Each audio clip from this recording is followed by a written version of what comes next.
जय जोहर दोस्तों। स्वागत है आपका ऑनलाइन लर्निंग प्लेटफॉर्म नवा रायपुर में।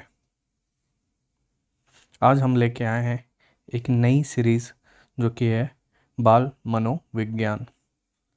तो चलिए बिना देर करे स्टार्ट करते हैं बाल मनोविज्ञान। इससे पहले एक बार लाइक शेयर और सब्सक्राइब कर दीजिए। ठीक, आज हम कवर करने वाले हैं बाल मनोविज्ञान के 50 टॉप MCQs, जिसको हम MCQ के माध्यम से समझेंगे भी और उसके बारे में डिटेल डिस्कशन भी करेंगे। चलिए पहला क्वेश्चन, बालक में कौन सी अवस्था में कल्पना शक्ति का विकास तीव्र होता है? तो 4 अवस्थाएं होती है: शैशवावस्था, बाल्यावस्था, किशोरावस्था और वयस्कावस्था। तो जो कल्पना शक्ति का विकास होता है वो होता है उसके बाल्यावस्था में। देखिए ये आपका बाल्यावस्था है, 6 से 12 साल।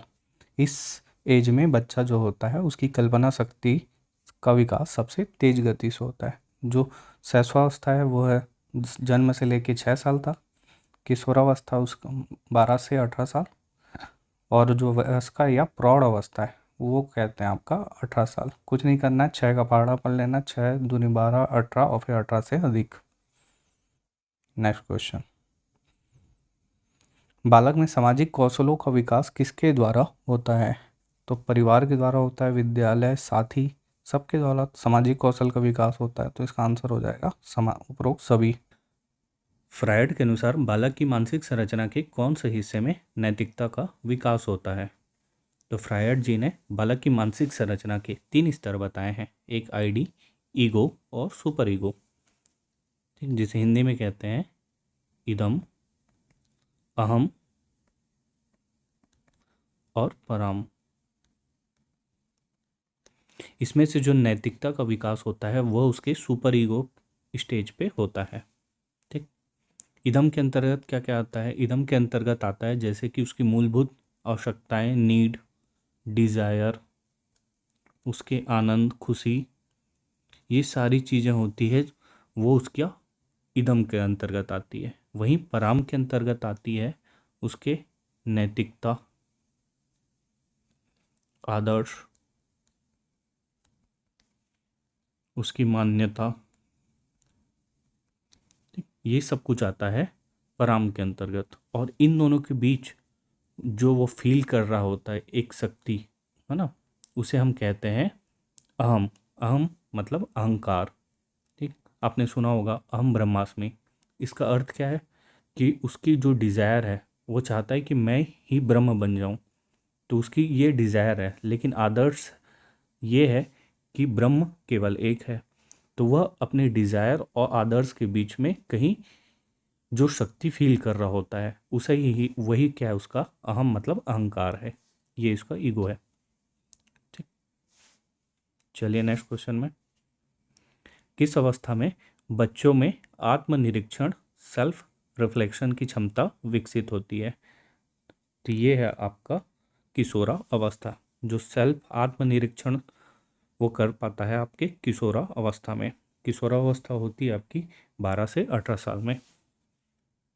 नेक्स्ट क्वेश्चन, किस सिद्धांत के अनुसार बालक का संज्ञानात्मक विकास 4 चरणों में होता है?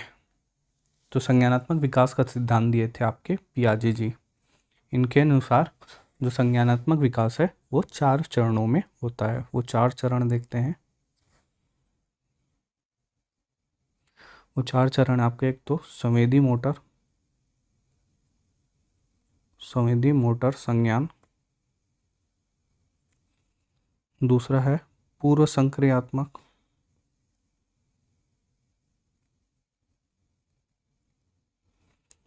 संज्ञान,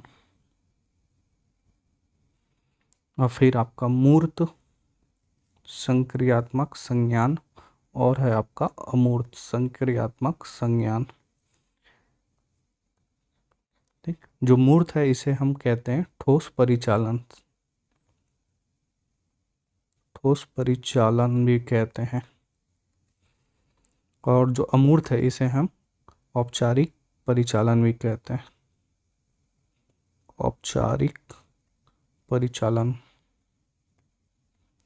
ये है उनके 4 स्टेज, 1 2 3 4। इसमें उन्होंने जो 0 से 2 साल है उसे उन्होंने संवेदी मोटर संज्ञान के अंतर्गत रखा। फिर जो 2 से 7 साल है इसे उन्होंने पूर्व संक्रियात्मक संज्ञान में रख कहा। इसमें बच्चा मेनली क्या करता है, 2 से 7 साल में कल्पना करता है ना, कि मैं ऐसा कुछ बनूंगा या इसके तरीके पुलिस की तरह मैं रिएक्ट करता है ना, मैं स्पाइडरमैन बनूंगा। तो ये सारा है उसका आपका पूर्व संक्रियात्मक संज्ञान। ठीक। जो मूर्त है या ठोस परिचालन संज्ञान, ये होता है उसका तार्किक विचार से संबंधित। ये होता है 7 से 11 साल। इसमें बच्चा तार्किक रूप से समझने लगता है। ठीक। फिर आता है आपका 7-11 से अधिक, ग्रेटर देन 11 ईयर। तो ये है उसका विज्ञान। इसमें बच्चा मेनली वैज्ञानिक रूप से तर्क को समझने लगता है। ठीक। तो ये 4 स्टेज हैं, किसके द्वारा दिए गए हैं, तो ये दिए गए हैं आपका पियाजे जी के द्वारा। बालक में परिपक्वता का विकास किस पर निर्भर करता है, तो बालक में परिपक्वता का विकास निर्भर करता है उसके आनुवांशिकता पे। ठीक। किस अवस्था में बच्चों में मानसिक विकास की दर सबसे अधिक होती है, तो जो हमने देखा है शैशव अवस्था, उसमें बच्चा सबसे ज़्यादा मानसिक रूप से ग्रोथ करता है। 0 से जो 6 साल था इसमें सबसे ज़्यादा बच्चा ग्रोथ करता है मानसिक रूप से। किस सिद्धांत के अनुसार बच्चे समाज में अनुकरण के माध्यम से सीखते हैं। ठीक। तो अनुकरण एक तरीके का होता है किसी को देखकर उसकी कॉपी करना। तो ये जो सिद्धांत दिया है ये है सामाजिक शिक्षा का सिद्धांत। ठीक। यह सिद्धांत दिया गया था अल्बर्ट बंटूरा के द्वारा। अल्बर्ट बंटूरा, इनके द्वारा ये सिद्धांत दिया गया था, जिसमें उन्होंने बताया कि बच्चा जो होता है सबसे ज़्यादा सीखता है अपने आसपास के लोगों या पर्यावरण से। ठीक। इस सामाजिक सिद्धांत को अलग अलग नामों से भी कहा जाता है। इनसे कुछ कुछ जगह सामाजिक अधिगम सिद्धांत कहा जाता है, तो कुछ जगह सामाजिक ज्ञानात्मक सिद्धांत कहते हैं। इसे ही अवलोकन सिद्धांत भी कहते हैं, प्रेरणात्मक सिद्धांत या अनुकरण सिद्धांत। ये सारे सिद्धांत का की बात करें तो ये आपका अल्बर्ट बंटूरा का सामाजिक शिक्षा का सिद्धांत है। ठीक। नेक्स्ट क्वेश्चन, बच्चों में भावनात्मक विकास में कौन से कारक सबसे महत्वपूर्ण होते हैं। जब बच्चा का जो भावनात्मक फेज है उसमें तो बहुत सारे कारक उसको इफेक्ट करते हैं, जैसे उसके पड़ोसी, परिवार, समाज, स्वास्थ्य, दुर्व्यवहार, उपेक्षा, ये सारे कारक उसको सबसे ज़्यादा प्रभावित करते हैं। लेकिन पूछ रहा है कि सबसे ज़्यादा महत्वपूर्ण होता है, तो इसमें सबसे ज़्यादा महत्वपूर्ण होता है इसका परिवार। परिवार का जैसा वातावरण रहेगा वह उतना ही भावात्मक रूप से विकास करेगा। ठीक। बाकी शिक्षा, सामाजिक स्थिति, पोषण, ये सारे भी कारक हैं, लेकिन सबसे ज़्यादा इफेक्ट करता है उसका पारिवारिक वातावरण। किस आयु में बालक की स्मृति शक्ति अधिकतम होती है, तो बालक की जो स्मृति है, याद रखने की शक्ति सबसे ज़्यादा होती है आपकी 7 से 10 साल में। ठीक। नेक्स्ट क्वेश्चन, कौन सा सिद्धांत बालक के नैतिक विकास की 3 स्तरों में व्याख्या करता है। जो बालक का नैतिक विकास से संबंधित सिद्धांत दिए हैं वो है आपका सबसे ज़्यादा फेमस है कोलबर्ग का नैतिक विकास सिद्धांत। ठीक। जब भी बात मॉरल्स की आएगी तो आपका नाम आएगा कोलबर्ग जी का। ठीक। इन्होंने 3 स्तरों में इसकी व्याख्या की है और चरण के रूप में उन्होंने 6 चरणों में उसको डिवाइड किया है। जो 3 स्तर हैं वो आपके पूर्व परंपरागत नैतिकता, पारंपरिक नैतिकता और उत्तर पारंपरिक नैतिकता। ठीक। उसी के बाद इन्होंने इन्हीं 3 स्तरों को 6 चरणों में डिवाइड कर दिया है।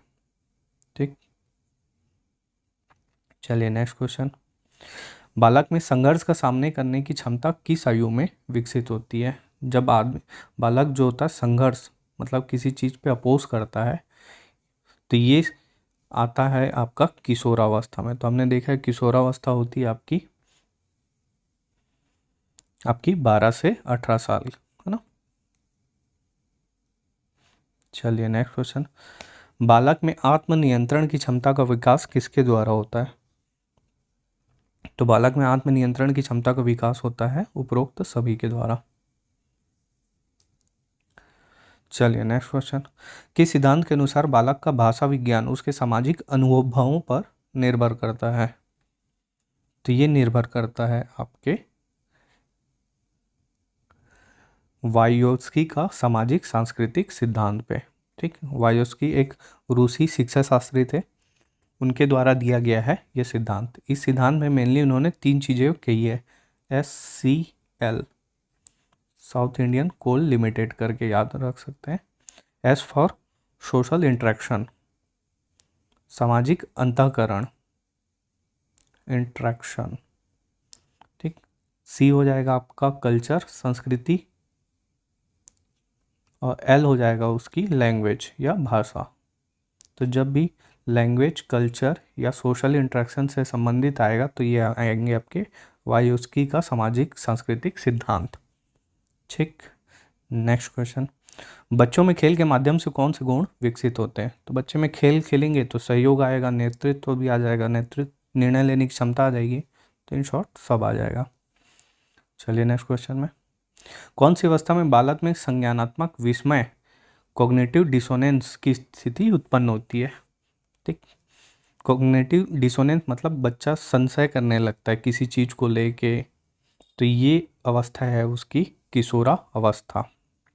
जब बच्चा लगभग 12 से 18 साल का होता है, किशोर होता है ना, टीनेजर कहा जाता है, तब वो थोड़ा असहज महसूस करने लगता है चीज़ों को लेके, उसके जो विचार होते हैं थोड़े से विरोधाभासी होते हैं, तो इसे ही हम कहते हैं संज्ञानात्मक विस्मय या कॉग्निटिव डिसोनेंस। ठीक, तो ये अवस्था है उसकी किशोरावस्था। बालक में सीखने की प्रक्रिया को सबसे अधिक प्रभावित करने वाला कारक कौन सा है? तो सबसे अधिक प्रभावित करता है उसका पारिवारिक वातावरण, हमने देखा हुआ है। चलिए, बालक में आत्मनिर्भरता, इंडिपेंडेंस की भावना किस उम्र में विकसित होती है? तो जब बच्चा होता है वो इंडिपेंडेंट होना चाहता है, 9 से 11 जो वर्ष है उस बीच में उसके में ये चीज़ पैदा होने चालू हो जाती है, आत्मनिर्भरता। ठीक, किस सिद्धांत के अनुसार बालक का नैतिक विकास 3 प्रमुख चरणों में होता है? तो अभी हमने देखा है कि जो बालक का नैतिक वाला जो हिस्सा होता है, नैतिकता से रिलेटेड आएगा, तो वो आएगा आपका कोलबर्ग का सिद्धांत। ठीक, नेक्स्ट क्वेश्चन, बच्चों में आत्म अवधारणा, सेल्फ कॉन्सेप्ट का विकास किस आयु में होता है? तो ये होता है आपका किशोरावस्था में। जब भी सेल्फ कॉन्सेप्ट कहा जाता है तो इसका अर्थ होता है कि अपने या किसी व्यक्ति के गुण या व्यवहार के बारे में खुद का कोई मत होना कि ये व्यक्ति ऐसा है या इसके गुण ऐसे हैं, ये सही व्यक्ति है, ये जो होता है ये इसे हम कहते हैं आत्म अवधारणा। तो ये डेवलप होता है उसका किशोरावस्था में। ठीक, नेक्स्ट क्वेश्चन, कौन सी अवस्था में बच्चों में आत्मसम्मान की भावना विकसित होती है? तो उसके में आत्मसम्मान की भावना विकसित होती है किशोरावस्था में। सेम चीज़ सेल्फ एस्टीम, उसके में कॉन्फिडेंस या अपने को लेके स्टैंड करने वाली जो बात होती है उसे हम कहते हैं आत्मसम्मान। ठीक, तो ये डेवलप होती है किशोरावस्था में। बच्चों में डर और चिंता किस आयु में सर्वाधिक होती है? तो बच्चे में डर और चिंता होती है सबसे ज़्यादा बाल्यावस्था में। हमने देखा है 6 से जो है ना 12 साल होता है, इसमें बच्चा सबसे ज़्यादा डर और चिंता करता है। ठीक, नेक्स्ट क्वेश्चन, सामाजिक शिक्षा सिद्धांत के अनुसार बच्चे समाज में व्यवहार कैसे सीखते हैं? तो बच्चे जो सबसे ज़्यादा सीखते हैं वो है आपका अवलोकन। हमने देखा है समाज, है ना, अल्बर्ट बंटूरा का सामाजिक शिक्षा सिद्धांत, जिसे और किस नाम से जाना जाता है, अनुकरण सिद्धांत, है ना। तो इसलिए वो बच्चा जो होता है सबसे ज़्यादा सीखता है अवलोकन या अनुकरण करके, अपने आसपास की चीज़ों को देखेगा और उसका अनुकरण करेगा। यही है सामाजिक शिक्षा का सिद्धांत। चलिए नेक्स्ट क्वेश्चन, कौन से कारक बच्चे के बौद्धिक विकास पर सबसे अधिक प्रभाव डालता है? तो जो सबसे ज़्यादा प्रभाव डालता है वो है आपका पर्यावरण, उसके आसपास के लोग, न कि वंशानुगता, पोषण, सामाजिक स्थिति। इन लोग इतना इफेक्ट नहीं करते जितना उसका पर्यावरण उसको इफेक्ट डालता है। चलिए, बालक में नैतिकता का विकास किसके द्वारा होता है? बालक में जो नैतिकता का विकास होता है वो होता है आपका एक तो अभिभावक द्वारा, शिक्षकों के द्वारा और सामाजिक अनुभव के द्वारा। तो इसका मतलब हो जाएगा आंसर उपरोक्त सभी तीनों के द्वारा नैतिकता का विकास होता है। ठीक, बच्चों में भाषा विकास किस उम्र में तीव्र गति से होता है? तो जो भाषा बच्चा सीखता है, जैसे स्कूल जाता है उसके बाद से उसकी भाषा की लर्निंग है ना स्टार्ट हो जाती है। तो आपको पता लग जनरली 3 साल के आसपास बच्चे को डाल देते हैं स्कूल में। तो ये वही उम्र होता है जिसमें बच्चा भाषा की विकास को तीव्र गति से सीखता है, बोलना सीखता है, पढ़ाना, अल्फ़ाबेट होते हैं, है ना, ये सारी कुछ चीज़ें सीखता है आपका 2 से 3 वर्ष में। पियाजे के अनुसार संज्ञानात्मक विस्मय किस अवस्था में होता है? तो पियाजे के अनुसार जो संज्ञानात्मक विस्मय होता है ये होता है आपका पूर्व संक्रियात्मक अवस्था में, जो 2 से 7 साल होता है ना। इसे हम कहते हैं पूर्व संज्ञानात्मक अवस्था, जिसमें बच्चा क्या करता है, कल्पना करता है ना कि मैं बड़ा होकर ऐसा बनूंगा, मैं पुलिस वाला बनूंगा। तो ये उसका संज्ञानात्मक विस्मय वाला समय अवस्था होता है। ठीक। एरिक्सन के मनोसामाजिक विकास सिद्धांत के अनुसार कौन सी अवस्था में आत्म परिभाषा आइडेंटिटी का विकास होता है? तो जो आइडेंटिटी का विकास होता है बच्चे के, वो होता है आपका किशोरावस्था में। ठीक। जो बच्चा होता है अपनी खुद की पहचान बनाने की कोशिश करता है, तो ये उसकी किशोरावस्था में होता है। एरिक्सन ने सामाजिक विकास सिद्धांत में 8 चरणों पे इसे बताया है। ठीक। तो इसका जो 5वां चरण है जिसे कहते हैं पहचान बनाम पहचान, है ना, जो कि होता है आपका 12 से लगभग 18 साल। इस उम्र में बच्चा जो होता है अपनी पहचान बनाने के बारे में सोचता है। ठीक। नेक्स्ट क्वेश्चन, बालक में असुरक्षा की भावना किस कारण से विकसित होती है? तो बालक में असुरक्षा की भावना विकसित होती है सबसे ज़्यादा माता पिता के बीच झगड़े से। ठीक।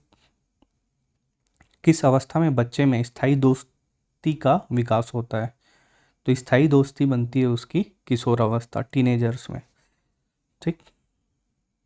नेक्स्ट क्वेश्चन, बालक की प्रारंभिक शिक्षा का सबसे अधिक प्रभाव किस पर होता है? बालक की प्रारंभिक शिक्षा का सबसे अधिक प्रभाव होता है उसके बौद्धिक विकास में, है ना। जो पहली शिक्षा से उसका बौद्धिक विकास सबसे ज़्यादा होगा। बच्चों में संवेदनशीलता का विकास किस उम्र में अधिक होता है? तो बच्चे की संवेदनशीलता सबसे अधिक होती है आपकी 5 to 6 ईयर्स में। इस उम्र से सबसे ज़्यादा बढ़ती जाती है। बच्चों में सीखने की प्रक्रिया को सबसे अधिक प्रभावित करने वाला कारक कौन सा है? ठीक। तो बच्चे की जो सीखने की प्रक्रिया में जो सबसे ज़्यादा सीखता है, वो बच्चा सीखता है, वो है आपकी प्रेरणा से। ठीक। उसको जितनी प्रेरणा मिलेगी वो उतना अधिक सीखता चला जाएगा। ठीक। पियाजे के अनुसार बालक में पुनरावृत्ति की अवधारणा किस अवस्था में विकसित होती है? तो बालक में जो पुनरावृत्ति की अवधारणा होती है ये विकसित होती है आपकी, पियाजे ने 4 स्टेज बताए थे, संवेदी, पूर्व, ठोस, औपचारिक, है ना। तो जो लेकिन जो पुनरावृत्ति होती है मतलब किसी चीज़ को बार बार करने की, उससे सीखने की, जैसे हम टेबल पढ़ते हैं, टेबल को बार बार रटते थे बचपन, है ना। तो ये है अवस्था है उसकी संवेदी मोटर अवस्था। इस अवस्था में बच्चा कोई काम को बार बार करता है और फिर सीखता है। तो पुनरावृत्ति की अवधारणा होती है उसकी संवेदी मोटर अवस्था में। ठीक। मोटर से ही समझ आ रहा है कि वो एक तरीके का, जब तक आप जितनी बार गाड़ी चलाना सीखोगे, जितने बार ड्राइव करोगे उतने अच्छे ड्राइवर बनते जाओगे। तो ये अवस्था है उसकी संवेदी मोटर अवस्था। बच्चों में खेल कूद का महत्व किस लिए होता है? तो शारीरिक विकास होता है, मानसिक विकास होता है, सामाजिक विकास होता है। तो आ जाएगा आंसर सही सभी। कौन सी अवस्था में बच्चों में निर्णय लेने की क्षमता का विकास होता है? तो बच्चे डिसीजन कब लेने लग जाते हैं? तो बच्चे डिसीजन लेने लग जाते हैं किशोरावस्था से, टीनेजर्स, है ना। नेक्स्ट क्वेश्चन, बालक के विकास में प्रेरक कारक की भूमिका किसने दी? तो जो बालक के विकास में प्रेरक कारक की भूमिका दी है आपके स्किनर ने। ठीक। नेक्स्ट क्वेश्चन, बालक में नैतिकता का विकास किस उम्र में शुरू होता है? तो बालक में नैतिकता का विकास शुरू हो जाता है उसका 4 से 5 साल में। ठीक। नेक्स्ट क्वेश्चन, किस सिद्धांत के अनुसार बच्चों में भाषा का विकास वातावरण और अनुभव पर निर्भर करता है? तो अभी हमने देखा था, है ना, SCL, जब भी बच्चों पर भाषा का विकास और वातावरण और अनुभव पर डिपेंड करता है, ऐसे चीज़ें आएंगी। तो ये इसका आंसर होगा वायोत्सर्गी का सिद्धांत। ठीक। कौन सी अवस्था में बच्चों में आत्म परिवर्तन सेल्फ रेगुलेशन का विकास होता है? जो सेल्फ रेगुलेशन का विकास होता है उसके किशोरावस्था में। नेक्स्ट क्वेश्चन, बच्चों के सामाजिक विकास का प्रमुख तत्व कौन सा है? तो सामाजिक विकास का प्रमुख तत्व है आपका सामाजिकरण। उसका जितना सामाजिकरण होगा उसका उतना ही सामाजिक विकास होगा। किसी आयु वर्ग में बच्चों की तार्किक सोच विकसित होती है? किस उम्र में? तो आपकी तार्किक सोच हमने देखी थी 7 से 11, है ना, जो कि है आपकी मूर्त संक्रियात्मक अवस्था, या फिर बोले जाए ठोस परिचालन अवस्था। ये होती है आपकी 7 से 11। नेक्स्ट क्वेश्चन, पियाजे के अनुसार बच्चे किस अवस्था में प्रतीकात्मक सोच का विकास करते हैं? तो बच्चे किस अवस्था में प्रतीकात्मक सोच का विकास करते हैं? आपका पूर्व संक्रियात्मक अवस्था में। प्रतीकात्मक वर्ड मतलब एक कल्पना, जैसे मैं पुलिस या इसकी तरह बनूंगा, हाँ, तो ये उसकी क्या है, कल्पना शक्ति है एक तरीके की। तो ये जो विकास होता है उसके पूर्व संक्रियात्मक अवस्था में होता है। बालक में नैतिक विकास किसके द्वारा होता है? तो नैतिक विकास होता है उसका आपका माता पिता के द्वारा होता ही है, विद्यालय, खेल के द्वारा। तो आंसर हो जाएगा उपरोक्त सभी। नेक्स्ट क्वेश्चन, बालक की जिज्ञासा को कौन सी अवस्था में सर्वोच्च माना जाता है? तो बालक की जिज्ञासा को बाल्यावस्था में, जो उसकी जिज्ञासा होती है उस समय सबसे ज़्यादा उसके में जिज्ञासा होती है कि ये क्या है, वो क्या है, पानी क्या है, सूर्य पीला नीला क्यों है, आसमान ऐसा। ठीक, तो ये उसकी सबसे सर्वोच्च अवस्था मानी जाती है। बालक विकास में सेरेब्रल पॉलिसी से संबंधित समस्या किस क्षेत्र में होती है? तो सेरेब्रल पॉलिसी एक बीमारी है जिसमें बच्चे का जो शारीरिक है वो ठीक से काम नहीं कर पाता, उनके हाथ सही तरीके से मूव नहीं करते, शरीर का कोई भी अंग, है ना, तो उससे कहते हैं सेरेब्रल पॉलिसी। तो ये उसके शारीरिक विकास की समस्या में आता है। ठीक, जो दिव्यांग बच्चे होते हैं उन्हें वो मेनली किससे जूझते हैं? तो सेरेब्रल पॉलिसी से। किस अवस्था में बच्चों में आत्म संयम का विकास होता है? तो आत्म संयम का विकास होता है बच्चों के बाल्यावस्था में।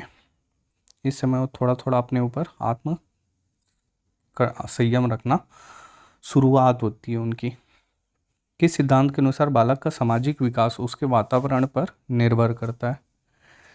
तो ये जब भी उसके वातावरण पर डिपेंड करेगा सामाजिक रूप से, तो ये उसका सामाजिक शिक्षण का सिद्धांत है। इस सिद्धांत में बच्चे के जीवन को जीवित वातावरण का प्रभाव माना जाता है? तो ये होता है आपका पारिस्थितिकी सिद्धांत में, और ये दिया है आपका ब्रॉन फ्रेनमेनर ने। ठीक, जिसमें उन्होंने बच्चे के विकास को पूरे उसके 5 पारिस्थितिकी तंत्र के रूप में डिवाइड किया है, जो कि है आपका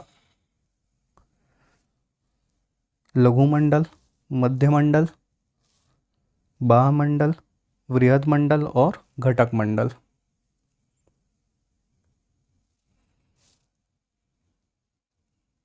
लघु, मध्य, बाह्य, वृहद और घटक मंडल, जिसे इंग्लिश में कहा जाता है माइक्रोस्फेयर, मीसो, एक्सोस्फेयर, मैक्रोस्फेयर और क्रोनोस्फेयर। जिसमें उन्होंने कहा कि जो बच्चा होता है सबसे पहले जो लघु मंडल में कौन कौन लोग आएंगे, उनके एक तो परिवार आएगा और उसके जो दोस्त होंगे, फ्रेंड्स होंगे, है ना, ये सारे आएंगे आपके लघु मंडल में। मध्य मंडल में क्या होगा, उसके टीचर्स आएंगे, शिक्षक, उसका स्कूल, पड़ोसी, ये सारे आ जाएंगे आपके मध्य मंडल में। ठीक, फिर आता है आपका वायुमंडल। वायुमंडल में आएगा आपका यह मंडल में जनरली बच्चा डायरेक्टली इन्वॉल्व नहीं होता, इसमें इनडायरेक्टली रूप से जुड़ा होता है। जैसे कि सपोज़ उसके पिताजी कोई ऑफिस से किसी घटनावश, है ना, उदास होके पहुँचे घर में और बच्चे को किसी बात के लिए एक झापड़ मार दिए, तो बच्चा एक्चुअली में उस ऑफिस वाली चीज़ से डायरेक्टली जुड़ा नहीं है, लेकिन उसका प्रभाव इनडायरेक्टली रूप से उसके ऊपर पड़ गया। तो ये है आपका वायुमंडल। ठीक। फिर आता है वृहद मंडल या मैक्रोस्फेयर। तो इसमें बच्चा, जिसके बच्चे मेनली सामाजिक, है ना, मान्यता, रीति रिवाज, ये सारी जो चीज़ें फॉलो करता है वो है आपका वृहद मंडल। ठीक। और फिर होता है आपका घटक मंडल। किसी घटना की वजह से जो उसके लाइफ पे इफ़ेक्ट पड़ता है वो है उसका वृहद मंडल। ठीक। किसी घटना को, जैसे डाइवोर्स हो गया या फिर किसी की मृत्यु हो गई, तो उसकी वजह से जो उसके लाइफ में इफ़ेक्ट पड़ता है तो वो है उसका क्रोनोस्फेयर या घटक मंडल। चलिए लास्ट क्वेश्चन। इस क्वेश्चन का आंसर आपको बताना है कि किस मनोवैज्ञानिक ने बच्चों में भावनात्मक लगाव के महत्व पर जोर दिया। ठीक। तो इसका आंसर मुझे कमेंट बॉक्स में बताइए, और अगर वीडियो आप लोग को अच्छा लग रहा है तो लाइक शेयर और सब्सक्राइब करिए ना। मिलते हैं नेक्स्ट वीडियो में।